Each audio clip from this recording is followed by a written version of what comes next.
New year, same extra value meals at McDonald's. So now get 2 snack wraps, plus fries, and a medium soft drink for just $8. For limited time only. Prices and participation may vary. Prices may be higher in Hawaii, Alaska, and California, and for delivery.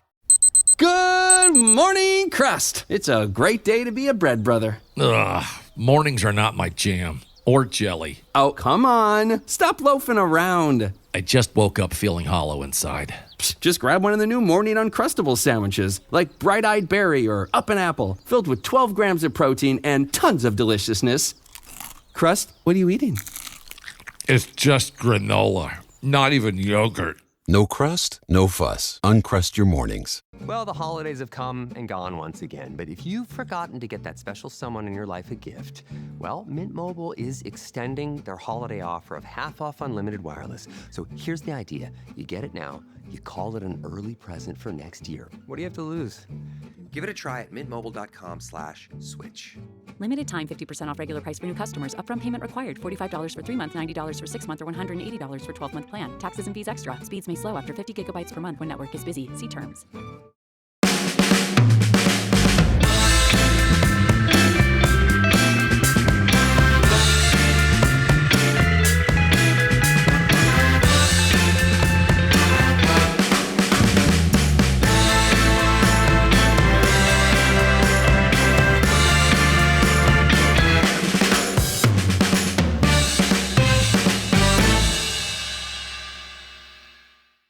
Welcome to No Question About That. This is the Tactic Show with me, Ed, and him, Dharnish. Dharnish, how's it going? We're going to talk about City v United. Fucking hell, this was good. Excellent. Honestly, I've got to spring my step. I was dancing at traffic lights earlier. I'm not joking, I actually was dancing at traffic lights. It was just, there's just some performances every season with United where they do something like that and you go, where the hell did that come from? And it was such a big performance because the entire week we had this discourse with all the former players and people saying, I think Mickey Bott and Paul Scholes were criticising Haaland and they were just criticising Carrick and Fletcher, and then that happens. It's his first performance and they absolutely played City off the park. It could have been 4 or 5-0. I'm a bit annoyed that it wasn't actually, because it could have easily been 4 or 5-0. It should have been a big drubbing, yeah, and it's a shame it wasn't. I mean, there were 3 offside goals. One of them was so marginal. The Cunha one was so tight. I was like, I don't know how that was offside. It's so hard to say that that's definitely offside, given that there's supposed to be 5 centimetre tolerance, and also it looked like they didn't track Rodri. I don't know.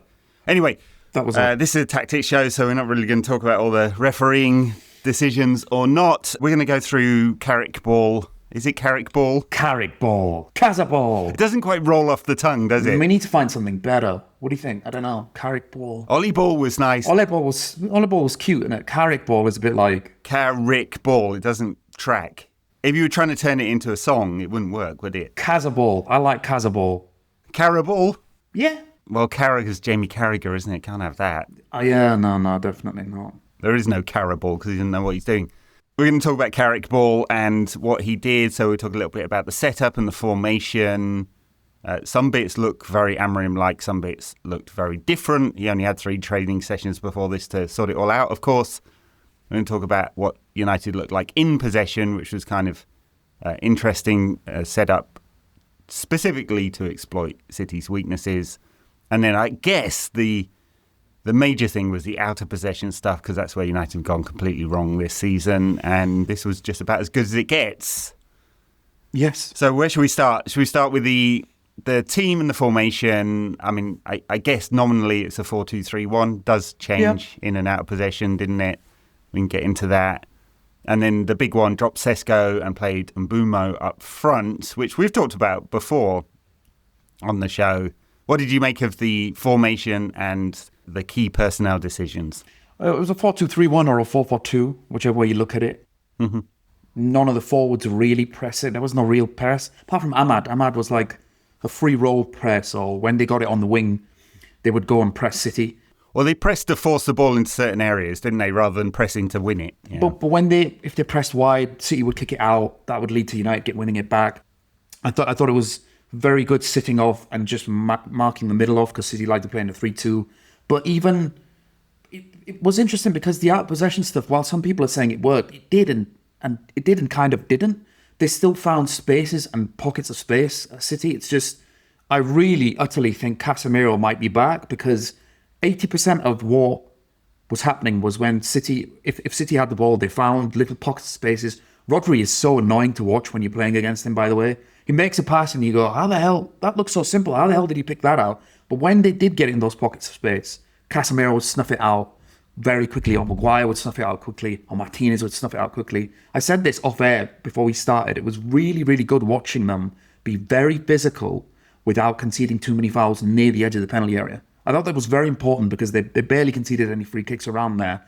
They made the tackle when they needed to, and they were physical when they needed to without being dangerous or malicious. But in terms of the 4-2-3-1, 4-4-2, to answer your question, it was like very simplistic tweaks that have worked in the past, worked for him.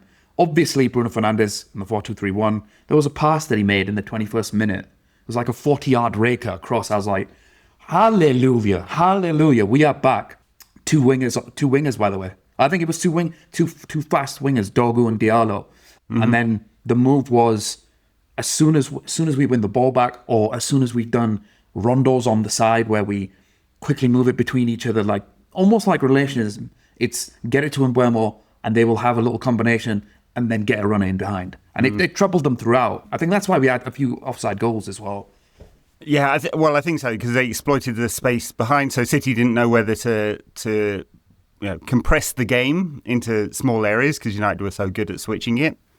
And obviously, we took advantage of the lack of experience in their two centre-backs and the nervousness of those two centre-backs and the pace of Dorgu, Ahmad and Mbeumo. So the ball over the top, or the through ball, was just always on.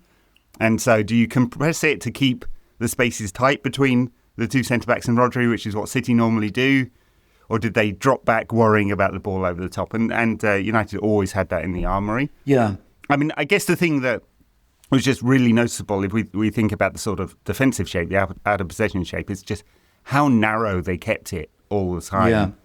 And they did, it was mid to low block most of the game. They gave up more than 60% possession. Yeah. But they just funneled it into wide areas. And I mean, the two brilliant players in Semenyo and Doku, but they always had two players. Dorgu, Ahmad, both this season have played at wing-back, comfortable in defensive areas, and just dropped back into what looked like basically a 4-4-2 old school. Very, very narrow, and didn't give City like any space in the areas they like to play with their kind of nippy technical players. And it all had to go wide all the time. And they don't like putting crosses in either. It's not like they had space wide and then lumped it into Haaland. Still weren't doing that, I always thought that analysis that Scholes and Butt made, and everyone does, Michael Owen was doing it before the game yesterday, that, Haaland's obviously going to ruin Martinez. I don't know where they got that from. Where do they get that from? They don't launch it to him, ever. But also, he's never really ruined... He's ruined United at Old Trafford, but that was under Ten Hag, and that was one game. And not against Martinez, either. At the Etihad, all right, fair enough. But there was like one physical challenge that he made, Martinez on Haaland, where he ripped, and he moved him out the way when the ball was coming in the air, moved him out the way, got the ball, chested it. I was literally like, I hope Butt is somewhere squirming in his seat. It's interesting because City, Guardiola is doing this thing now where I'm going to combine the old and the new. I want fast wingers, but I still want my little players in the pocket. I want Bernardo Silva. I want Ryan Cherky. But then I want Semenyo and Doku on the wings. But because of how deep United were, City just camped around the edge of the penalty area and moved it side to side. They don't take enough shots when they're in these spaces because there's 6 or 7 players there. They always try to walk it in. And then again, they don't cross it that much. But you stop these fast wingers, Semenyo and Doku, by not giving them space.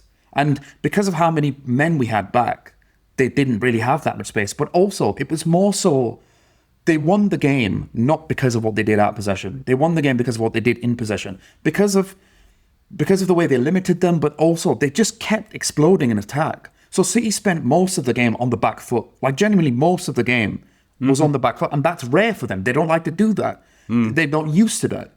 It's that Mourinho thing. He always made the argument that, you don't just control a football game by having the ball and passing it, you sometimes control the game by not having the ball and limiting what your opponents can do. And that was very true in this game. United pushed the ball into areas they were comfortable with. When it was central, City, as you said, passed across the box, but they only took 7 shots, and I'm counting them up now. 7. 3 were inside the box and only 1 on target. 7 shots. Limited them it's to less 7 than half shots. an XG, and they just created almost nothing, despite having over 60% possession, and Pep could do nothing about it. He brought Cherky on in the second half to, I guess, he thought that even more control would be better. It didn't work for them.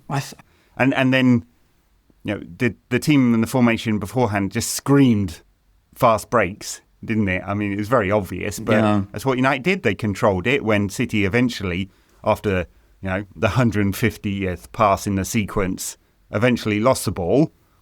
When United were aggressive defending, they just exploited the space over and over again, United. Yeah. And that's why it should have been 4 or maybe even more than 5, that goal, shouldn't it? Donnarumma had a very good game. It's a combination of everything good about Manchester United that has happened in the last... under Ole, under maybe Ten Hag, and under some... There was some good under Amrin, like very minute details, but some good. They had a set piece in the first minute. Maguire hit the bar. The transitional football was very, very good. The second goal is it's just classic United DNA. Classic United DNA. As soon as we get the ball, swarm them. 4 attackers. I think it was like 4 against 2 maybe at one point. Yeah. That roll with Old Trafford as well. And you're going, that's it. That is absolutely it. I think Bruno was instrumental in the attack. I think he provided the assist for that goal as well. And then also, it's having Martinez in the back 4 means he or Maguire is one of the only players who can play that ball over the top. He does this often in games. I don't know if you've seen this, and for some reason it's Dalot making that run sometimes, like really deep run from in behind. And he kept picking that pass out. So it's a combination of a few different things that United have done well and performed against City. Yeah, I mean the 2 goals were collected. The first one is Mbeumo wins the ball back. It's to Bruno. Obviously, it's a 4v2. You're hoping Bruno picks the right pass. Of course, he picks the right pass and a good finish. And the second goal is Cunha into Dorgu, isn't it? And Cunha's beat his man, whipped the ball across, and Dorgu's made a striker's run across his man and finished it well, which is... Don't know when. I mean, all the 3 people on the planet who are like, actually, Dorgu's a good player. They were well vindicated. It's interesting how well he finished that, given that his technical limitations normally come to the fore in those kind of areas. So, yeah. I don't know how replicable this model is. I mean, it was a specific... Yeah, it's for the big game. Deep, narrow, out of possession, win the ball back, break, in possession, move to the 3-2-5, break fast and get the wingers up the pitch and not too much space between all the players. So that was very specific for this game. It would look different if you had Burnley at Old Trafford. And that's where the question marks might come about Carrick Ball and how sustainable it is, because it's not that. Yeah, I mean, there's definitely a model where they were going to pick at City's weaknesses. They have been better in the big games as well, United this season. Liverpool away, Arsenal at home, Chelsea at home, Newcastle at home as well. But when they do play Burnley, I'm comfortable with these players in there, Bruno Fernandes in the 10. It's also good that Mbeumo and Diallo came back from AFCON at the time that they did. Mainu back in the pivot as well. So who was excellent, by the way. Yes, I mean both physical, covering ground. I mean, he's sprinting back in the 90th minute to try and get balls. So and just technically, that he's not going to have a problem with the ball coming into him at any angle. Because Casemiro's getting back to his best, you have 2 midfielders now who play on the front foot. Like Casemiro's hit and miss with his passing, but he does pick out some key passes sometimes. But Mainu in there just makes you a little bit more comfortable that they can do that more often rather than just sparingly under Casemiro. But in terms of continuing this with Burnley, it's like you said, it's absolutely crucial now, because this is kind of where they've fluffed their lines this season. You think of Wolves or West Ham and Nottingham Forest, games like that where they really should have won. But this, I really think this game model and the players in it will find enough space against those teams and sustain it for 90 minutes. Because this game was key, because what's happened this season is Man United have been good in parts. They're very good at attacking. I think they're the third highest goal scorers. It might be the second after that game, I don't know. But the problem has been, okay, now we've scored a goal, we've worked very hard, we're bloody knackered, we're going to drop off. Mid-block, low block, and inshallah, and then the other team nick a goal. That game model against City was, okay, we're trying really hard to score a goal, score one again, go again, go again, go again. So many chances were made. If you play like that against the Burnley or Wolves or whatever, I think that's enough to sustain over 90 minutes. Because every time they attack, they look dangerous. They look really, really dangerous. Can they do the transitional football against Burnley? No. But they can definitely do the in possession of going long and over the top. They can use set pieces. And having Mbeumo up front means you can utilize space in behind defenses. Šeško, he's getting there. He's got a good finish on him. He's very good in the air. He's a very good link-up player. But the speed, is a huge difference with when you have Mbeumo in there. Mbeumo and Diallo.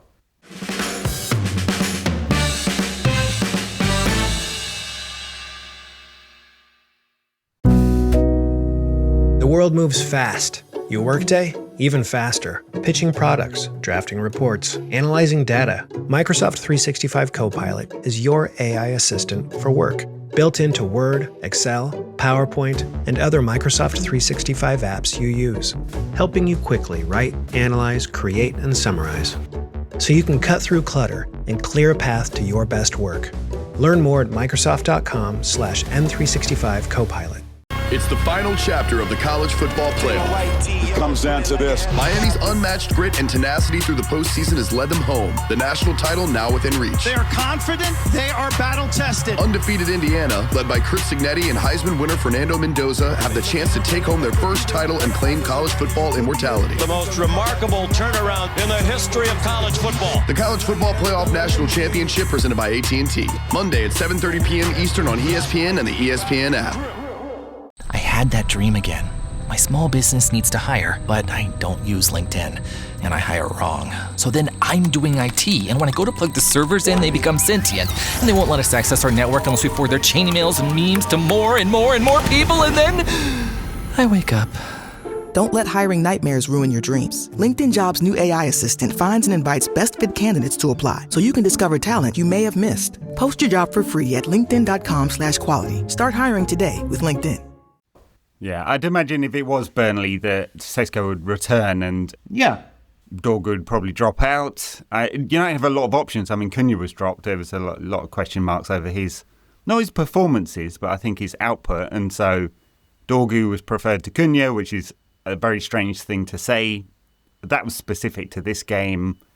In games where you're facing the mid to low block, and you're going to have a lot of the ball, and you want someone in tight spaces to create something, you're definitely going to want Cunha and Ahmad in there to do that, and Šeško as the player to occupy defenders. So, we have options. I like the fact that we got so many options, and there isn't a big drop-off, except at number 10. Bruno's magnificent yesterday. Mount is not the same player at all. No. But he's a good player. But he's not the same player. He's a good player, but he's not the best player in the team, and Bruno Fernandes is. It's just, can you now build on this, right? We've had spurts of good results this season, spurts of good periods, and they've never got not going. It's been one step forward, one step back, one step forward, one step back. I think it was very important that Liverpool also drew this weekend as well, because it's so utterly clear that he just does. Arne Slot has no idea what to do with his attack. So go on a run, build on this now, use the little tweaks that Carrick has done, use the little game model, use this energy, because you could feel it. It felt like the players played with such aggression and intensity. It felt like they were angry at what people were saying in the week, and it's a huge lifter because the week just involved so much. The club was in disarray, it felt a little bit, because it's like, oh my God, another interim, everybody talking about who's going to come in, and then the manager, and then stuff comes out about the manager that's just left, and Jason Wilcox, and this and that. That is just an amazing way to respond. It was yes, it is, and I think we all imagined that we'd get spanked by City and Arsenal, and the doom would just multiply. and the pressure would be on Michael Carrick already. This has given him a lot of breathing room. In a sense, it was a free hit, wasn't it? But it's just lifted the whole club and has given all the players a little bit of hope and belief. You go into this Arsenal game next week where they can execute on a similar model. Arsenal will not leave themselves quite as open, which Definitely I presume will mean United are not able to exploit the spaces quite as much and will get fewer chances as a result. It's obviously a more difficult game, but I imagine they'll execute something that looks quite similar. What do you think they would look at the same front three, or would ball carrying in a team where you're not going to really be able to exploit massive gaps? Yeah. Given Arsenal's midfield will be Zubimendi and Rice basically as the pivot. Yeah. Does Sesko become more important to try and hold it up there? Would you use Cunha's running instead of Dorgu? I would use Cunha's running. I don't really like the idea of Sesko grappling with Gabriel and Saliba for a lot of the game, and not that he wouldn't give him a good game, because I think he actually would. I just prefer Cunha's dribbling and Mbeumo's dribbling and fast wingers again to dribble their fullbacks, because their fullbacks do make a lot of fouls and they get a lot of yellow cards very early. Timber does, and now Ben White is in the team. I would just maybe worry about, I don't know, I keep watching Jurriën Timber and I think he's such a good fullback. He's such a good fullback. But I'd like to see Ahmad trouble him on that wing. I keep going back to the first game of the season, but now it's a different coach and a different model and a different formation. They played well in that first game, but a lot of it was Mbeumo and Cunha sort of just dribbling on the touchline or making a run in behind, creating something out of nothing, basically. But now with this and the sort of rondos on the side, the quick interchanges, the ball in the middle, the touch to Mbeumo as he drops deep and then the give and go and then a run in behind. You could do that. You could absolutely do that. And Mbeumo, I think when he has played Arsenal previously, he's troubled them as well. Also, forgive me, I keep saying his name wrong. It's Mbeumo, isn't it? Mbeumo, yeah. Yeah. A little part of me dies inside because I know I'm saying it wrong, and I keep saying it wrong anyway. It's hard to get it out of your brain sometimes. Yes, Mbeumo. Yeah, it's obviously a more challenging game. It is very interesting how much United tried to keep the ball. They conceded a lot of territory, and the field tilt is probably 75% City and obviously more than 60% possession. But when United had the ball, they weren't just banging it long, which is how United have done in more difficult games this season under Amorim. In most. If you look at any of Carrick's time at Middlesbrough, they tried to keep the ball. Obviously, I didn't watch 100 games of Carrick Ball at Middlesbrough. It would seem that he got neutered by the ownership, who sold a bunch of players and he couldn't execute on the game model in the way he wanted. He should be able to do it at United, but it's a kind of interesting run. You've got this one at Arsenal where the details will really matter. We could have another aggressive game in which United take their chances. Arsenal almost always give up very, very few shots. So I hope we're not regretting missing a big chance or two. United have missed 40 odd of them this season. It's been a real story of the season. And then obviously we're going to have to defend set pieces. Now we don't have a set piece coach. I wonder what they're doing about that this week. It'd be nice to not give them any free goals, wouldn't it? It's a battle of the set piece kings. We're the set piece kings now. Well, it's true. We've scored a lot from set pieces as well. Yeah, there's a new sheriff. Maybe we should have kept that guy on rather than sacking the whole of the Amorim team. Yeah. Anyone got his WhatsApp? Maybe you could call him, take him for a dinner. Yeah, maybe. I don't know whether Roy Keane's favourite coach, Johnny Evans, is good on set pieces or not, or Steve Holland. I don't think that's what he's really known for, Steve Holland, although he's widely regarded as a good tactician, if a bit old school. Then we've got this run of Fulham at home, Spurs at home. Spurs are in crisis. They may well have sacked Thomas Frank by then. Who knows? If they haven't sacked him by the time I'm saying this. By the time this finishes. Yeah. West Ham away, obviously they're a team in crisis. And Everton, who are kind of doing all right this season, aren't they? They're not going to go down, but not a great side. And then Palace at home, obviously they've dropped off significantly, in Newcastle away, who are hit and miss. And, you kind of go, and before we get Villa in March, and it's a run of not bad games. It's quite a tough sort of April, May. Yeah. A finish to the season if we're chasing European spots. And you really do through this next 6 or 7 games want to pick up a lot of points because we missed out on the easier run through November and Christmas. And this is where I think the test will be against some of those sides that are quite willing to give United the ball. What does Carrick Ball look like? Yeah. You know, we know they're going to build up in this kind of 3-2-5 formation, but can they create and take chances when it's not speed on the break, which is what we saw against City? This will define his run. I think there's been plenty of managers in the past who've troubled with this. Solskjaer can break down low blocks for a long, long time until the COVID season. Amorim was dreadful. We watched so many games watching his 3-4-3 and he could barely ever break teams down. So this will decide how things look with Michael Carrick at the helm, whether he can break down low blocks, whether he can break down a team that's stubborn and can play on the counter-attack and find pockets of space and score goals. But we just don't know that much about this team under this manager. Obviously, we've had one game. We can have lots of fun and we should absolutely enjoy the win because it was brilliant and we played one of the best teams in the world and one of the best coaches in the world with some of the best players in the world off the park completely. But I'm thinking now of that run that Ole Gunnar Solskjaer had as an interim where he came in and it was such a good new manager bounce. They missed out on top 4, but just the little changes he made were working and they worked against each team. And I have more confidence watching that lineup against City because it was the players that we wanted in the positions that we wanted them in and doing the things that they're good at. Runners on the wing, Mino in the middle can pick out spaces, the best chance creator in the league in the 10, pace on the wing and up front.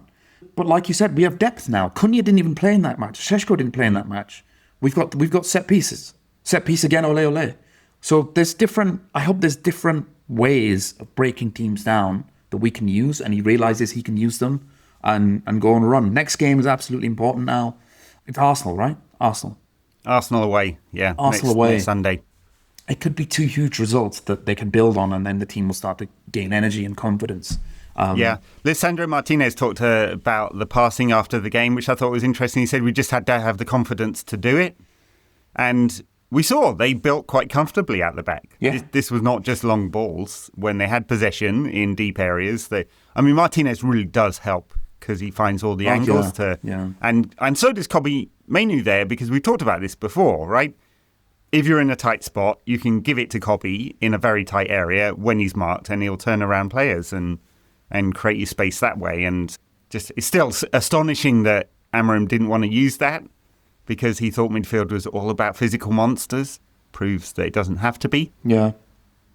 And so, the name of the game now is Carrick has not tried to do radical changes. They're simple things that all these players know and can do. Can they create and finish enough chances? We know they're going to create chances because they can. Can they do it against teams who are quite prepared to see it? They should have enough weapons to do it. And can they finish those chances? They've been very poor at that this season. Can they get themselves into higher XG situations that mean those chances are easier to finish? And then I think yesterday should give us confidence that the defensive side of things should be all right. Now, of course, there's going to be times when United are flooding forward with 5-6 players and there'll be space. Is that when there'll be weaknesses in United's sort of defensive out-of-possession model? Because it won't look like that yesterday every single time, will it? Yeah.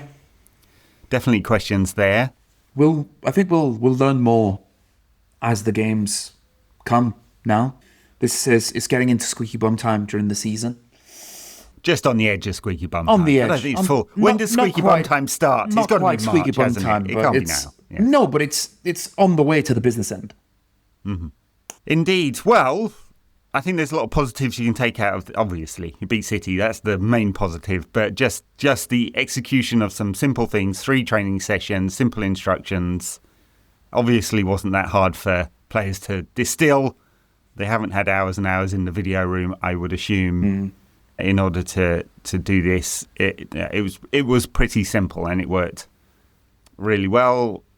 The challenge is a step up against Arsenal, not just because they're a better side. It's just you can't exploit the space against them. in the same way at all. Especially in big games. This is a big game, but especially in big games, I think he'll be wary of the threat that we have. Genuinely, he'll be wary of the threat that we have. So he will shut the door. I think he'll shithouse it. Their physicality is just really good. They're physical monsters. They compete in duels really, really well. Rest Casemiro, massage his legs. Well, he'll get a couple of days off, won't he? So he will. But go there and use the energy and the excitement that you have, because we have a new manager now and we're absolutely bouncing. Don't forget that with our old manager in the first game, I thought United were the better team, and they scored from a set piece. So whilst it's not good that it's Arsenal straight away, I think, because I would have preferred like a Fulham or a Burnley or a Leeds to keep the momentum going. Create the momentum, yeah. It could be good, because then at least we'll know how ready the players are to take the next step against a team like this. Yeah, it's two huge tests, but let's see if they can surpass another. One thing we didn't talk about, which was we didn't see an awful lot of yesterday, was Lomon's passing. He only had one save to make, which was a good save yesterday, but we're going to see more of his short passing, I assume.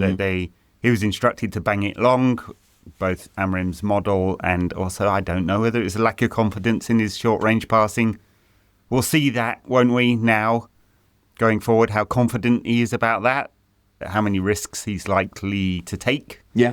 I suspect he's not quite as good on the ball as Onana in theory was, not that we ever really saw it. But he never really executed it anyway, so we never got to saw it. I know we've banged on about him a lot in this podcast, but I would say give the ball to Martinez and let him kind of do it. That's what he's very good at. He's absolutely excellent at that. We might have some hairy moments, but I would prefer that. I would prefer him build. I'm so tired of watching this United team lump it at the top. Also, I think United were brave yesterday, and I think stick to that. Forget you're going to have some hairy moments. Good enough. Lamont has been fantastic since he's come in. Also, I think it's really salient that some people were like, yes, but there's not going to be that many changes. He's going to play three at the back. I think it's salient that he's made quite a lot of changes very quickly for the first game. Like the formation was different, build-up was different, the way they attacked was different, players and positions and profiling was completely different. So it's clearly he's gone in and said, no, there is problems with this and we can change this. So, I mean, let there be hairy moments. It's okay. Lamont has enough credit in the bank, I think, for one or two hairy moments. He's going to get it wrong sometimes. Yeah. I mean, Carrick's been working as a UEFA technical advisor, basically does match reports and does a tactical breakdown on each of them. So it's one thing analysing and saying, hey, this is what happened. And obviously he's going to do it to a standard that only a professional could do. And it's another thing being able to execute it.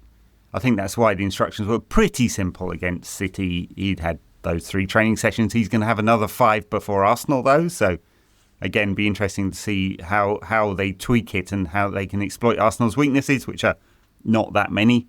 Arsenal will have an away game, though, so the away game at Inter, and who are doing well this season. So it'll be a tough game. It's Tuesday rather than Wednesday, which is a shame, because it'd be nice if it was even later in the week. Yeah. But that means their physical advantage might not be quite as pronounced. Yes. Which is, again, a good thing. I will also say as well, yesterday Nottingham Forest were quite good at nullifying them. The difference with them is they don't have the attackers that we do.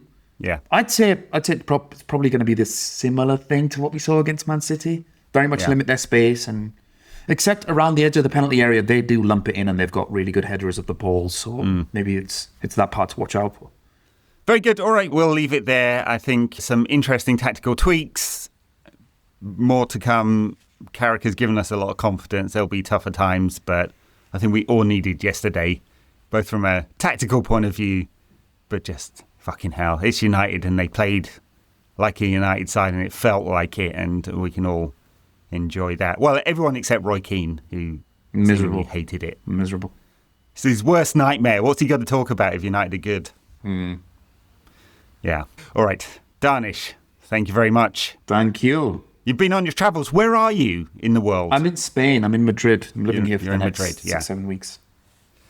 You're in Madrid for 6-7 weeks. Very nice. I like a Spanish winter, especially Madrid. It's cold, but it's clear. It's beautiful and sunny. Everyone looks beautiful. The food is beautiful. I'm having a great time. Everyone looks beautiful. That is very true, yeah.